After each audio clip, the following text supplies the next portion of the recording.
Wow, hi. All right? How's it going? How are you all feeling? That shouldn't be up there yet. Okay, how are we all doing? Awful. Awful. Not you. What you did was absolutely fine. I'm talking about the torturous engagement tactic that I just used. I hate that when the person, I know I just did it, but when the person comes out and they start doing the thing, and they ask a whole room full of people at the same time how they're doing, because the only thing you can really say in response to that is like, ow, or whatever you just did. And that isn't an appropriate answer to how you're doing. Any other situation, I could be shopping in Woolworths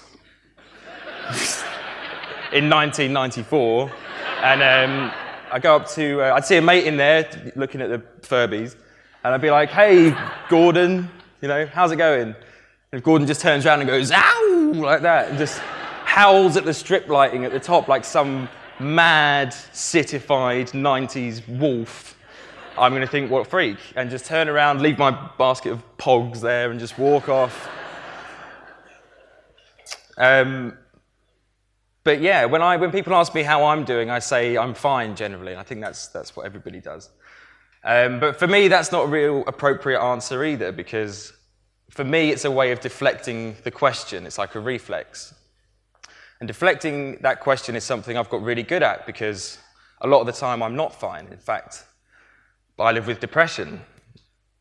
And deflecting people away from what's really going on with me is just what I do.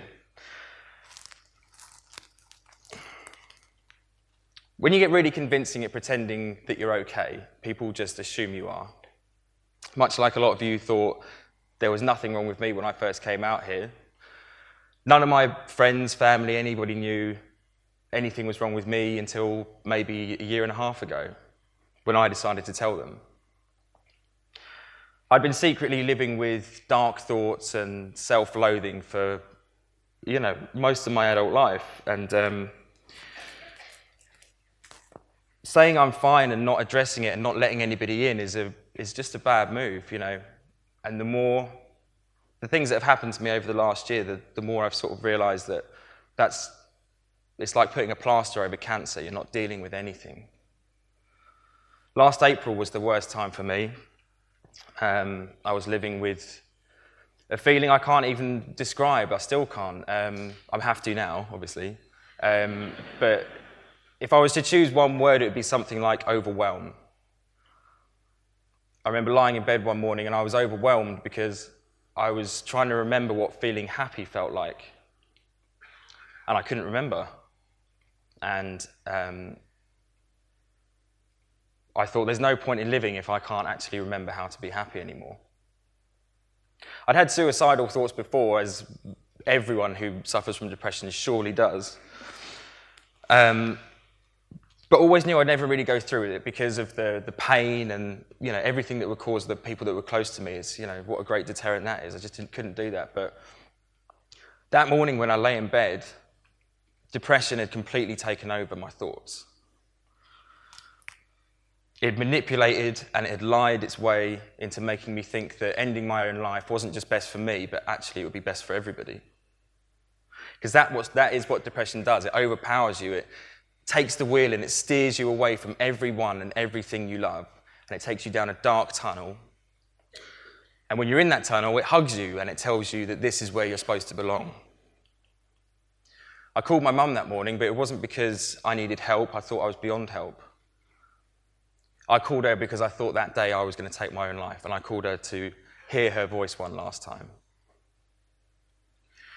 Not only does my mum love me, I think, she knows me better than anyone, and also she's a mental health professional, and I think by the tone of my voice, the kind of things that I was saying, she knew something really serious was up, and the love I heard in her voice, she managed to bring me back for a second, and in that second she suggested that together we get me some help. And that's kind of all it took.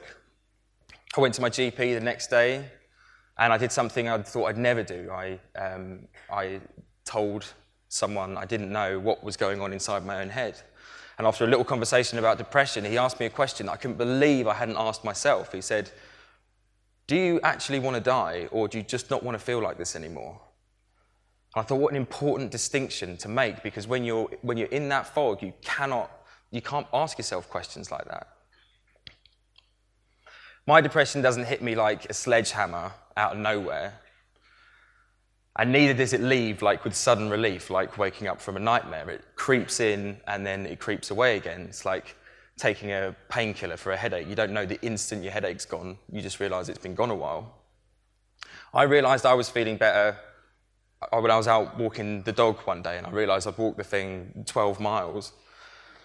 And I was perfectly happy doing that, and it just felt good, you know? And this sounds weird, but everything looked normal again.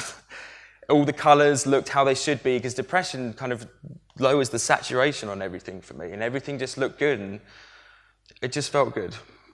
It was like the part of my brain that had conked out 6 months before had just spluttered back into life, and all these, my excitement and motivation and appreciation of beauty, all this sort of thing had suddenly started to come back online. And I was beginning to remember what feeling happy felt like. And I put it all down to the walking. Well, not all of it, but I put it down to being outside and making that first step into talking. And I had an idea. I went into town straight away and I bought a map of Great Britain, and I sat frantically circling all the parts of the country that I thought would inspire me to stay outside the whole, and just to kind of keep this good feeling going. And I thought, in turn, if I document that, then I might inspire other people who've been through what I've been through to get outside as well. Once I'd circled all the bits of Great Britain that I wanted to see, I put a big line through them all, and this route appeared in front of me. I'm like, yes, I'm doing that. I need to do that. That was the easy bit, obviously. The hard bit wasn't getting myself match fit, which was really hard. You should have seen me. It wasn't researching and sourcing the kit I needed. It wasn't plotting my route to the nth. It was telling people not so much what I was going to do, but why I was going to do it, because it meant coming clean, finally. All these feelings that I've been so ashamed of for so long, all this stuff that I thought compromised who I am as a person, I had to tell them all. It was the worst thing I ever had to do, and the best thing I ever did. The response absolutely floored me, and I couldn't believe the amount of people that were going through the same kind of thing I was going through. And all of a sudden, I realised that this was important. This is something I really, really have to do. The name I gave my 3,000-mile hike around Great Britain was Black Dog Walks. 6 weeks later, I stood at Brighton Pier and just started heading west. All I had on me, ironically, were the things that I needed to survive. In a week, I'd reached Bournemouth. In a month and a half, I'd reached Land's End. And at this point, it was all about promoting exercise and being outdoors as a way of managing mental health and raising money for the Mental Health Foundation. But by the time I got up to Wales, I'd been gone for so long, the thing had turned from a challenge into a lifestyle, where I'd found a way to live in the moment, serendipitous encounters with strangers and being immersed in nature all the time. And having the feeling like you're living completely in the moment is like gold dust to a depressive.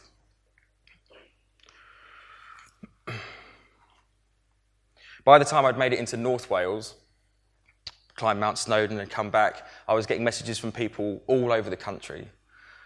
And I couldn't believe how open people were being about their own experiences and how much this was connecting with people. And I noticed something really, really interesting.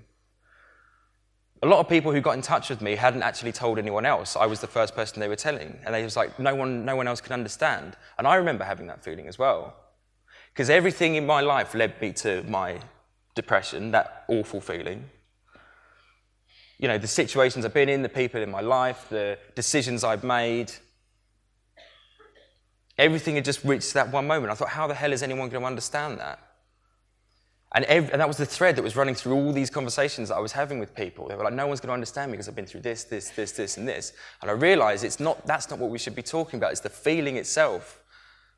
Because depression is huge. Like, it's the biggest, most inclusive club in the world. Like, anyone can join. It's evolving all the time. But its biggest trick is convincing everyone who's part of that club that they're the only member. Isn't that clever? And everyone thinks that their stuff is the worst and no one's ever had it as bad as me and all the guilt that goes with that and everything. But that's because we're talking about the wrong things. If we start talking about the feeling itself, then people can get on board with that. People know what that's like. And that's when things turn into a community. Last November, I experienced the true nature of community when I did this. I got involved in a BBC documentary where I and 9 other people with mental health problems decided to tell our stories to the nation and run the London Marathon together. Initially, I thought it was just going to be something about mental health and endorphins and all the things that I've been trying to sum up within the walk. But as it went on, I realized that running was the backdrop and it was more the community and the achievement and all these things that running led to that were having a real positive impact on my mental health. Movement is the word my coach Chevy, who's that guy, uses instead of exercise, I think. I still don't quite know how his brain works, and that's why I love it. But movement sort of isn't just about exercise. It's about moving forward. It's about progression. It's about working on yourself physically and mentally and being there for other people.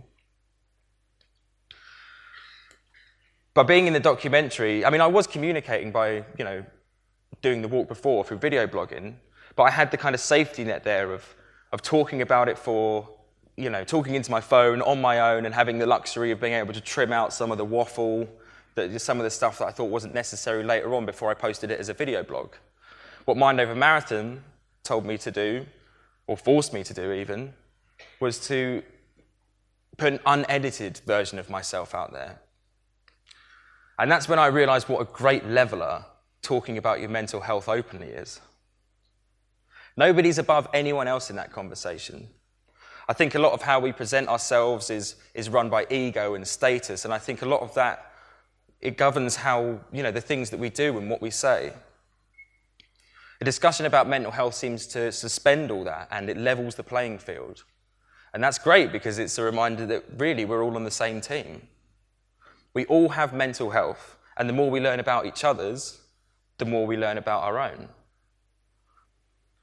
Whether it was talking to one of the guys, my coach, Nick Knowles, Prince Harry, I don't know if I've got a picture of Prince Harry actually. Oh yeah, I totally do. It's when we announced that we were having our first child. That's libelous. That didn't happen. I didn't impregnate Prince Harry on the set of Mind Over Marathon. It's important that you know that. But I love this picture because we do look like mates and we look relaxed, and that's because I've been lucky enough to have, look, Will photobombing in the background there. We'd had this conversation, this 15-minute, 20-minute long conversation, and I was asking him how he was doing. He was asking me how I was doing. It was real. We'd leveled it all out, and I didn't feel beneath him. Prince Harry felt on top of him. No, that stops now. And breaking down the invisible barriers that society creates for us, barriers which make us question our place in the world, is just good for everybody. Talking about mental health is what's best for society, because deep down everyone craves human connection. The walk's still going on. I came down from Inverness. I've walked over 2,000 miles, and after this, I'll be heading back up there to finish it up, back to John O'Groats, and then head back to Brighton and hopefully finish sometime this winter. So I'm not going to finish on that because it's not done yet. I want to finish on something that I have achieved and something I'm proud of, because I want to show that in the face of depression, people can achieve big things. And that's a powerful thing. This is something I wrote the day after I ran the London Marathon, and a year after I lay in bed that day about to kill myself. As I approach the marker at mile 26, my body begins to feel heavy. It feels like with every step that I take, another layer of clothing goes on. By the time me and Poppy march past the Houses of Parliament, I feel like I'm wearing a suit of armour. And then we run. The last 0.2 miles is harder than the 26 before it. It's almost impossible. 800 metres to go, 600 metres to go, 400. I feel like I'm running through water. 200. The crowd's cheer snaps me back into reality and I realise what's happening, where I am and what I'm about to do. I reach out and I grab Poppy's hand and do my best to hold it up, but I'm so weak I can barely lift my own arm. Our feet pound the road in unison, both knees strapped up as we finally cross the line in 5 hours and 52 minutes. And as my pace drops and I begin to walk, I feel strangely calm. I glide over to the people that have been there with me over the last 6 months. As I watch them cry and hug and congratulate, I take a step back and I make a promise to myself that whenever I feel worthless, whenever I feel alone and ashamed of the feelings I'm feeling, I'll play this moment over and over again in my head until it goes away. Because the feeling I have right now, I don't want to die. I want to live forever. Thank you.